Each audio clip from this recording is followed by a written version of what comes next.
Everyone warns you about 3 a.m., about the dark, the shadows, the things you can't see. But no one warns you about what hunts you in broad daylight. This happened 2 years ago, when my older brother Mark and I were driving from Ohio to Arizona. We were broke, exhausted, and running on nothing but gas station junk food and caffeine. The AC had died somewhere in Texas, so by the time we reached New Mexico, the heat felt like it was cooking us alive. If you've never driven through the Southwest, you don't understand the emptiness. The sky feels too big, the road never ends, and after a while you realize something else. You're completely alone. No cars, no people, nothing. That's when Mark tapped the dashboard. We were out of gas. The warning light had been on for miles, and we hadn't seen a single exit. That's when panic set in, and then out of nowhere we saw it. No logo, no brand, just a sign. The place looked old, but not abandoned. There was a minivan already parked, and a truck that looked like it hadn't moved in years. And that's when I noticed something. The silence.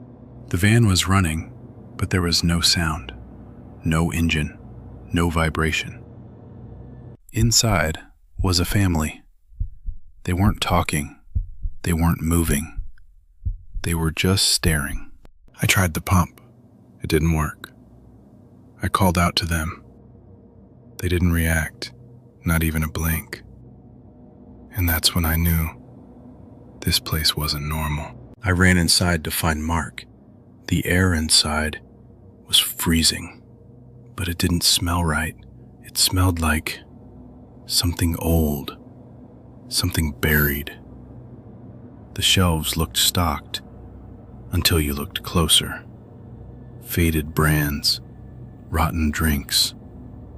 It wasn't real. It was a copy. And then I saw Mark. He wasn't moving. He couldn't move. And behind the counter was something pretending to be human. It smiled, but its face was wrong. It told us to stay. It said the sun was dangerous. That's when I grabbed Mark and ran. They followed us, but they didn't move like people. They moved like something learning how to walk.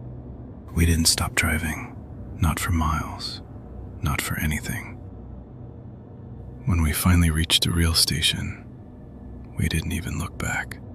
But now, every time I pass a gas station in the middle of nowhere, I check the cars. I check the people inside, because some things don't hunt in the dark. They wait for you in the light.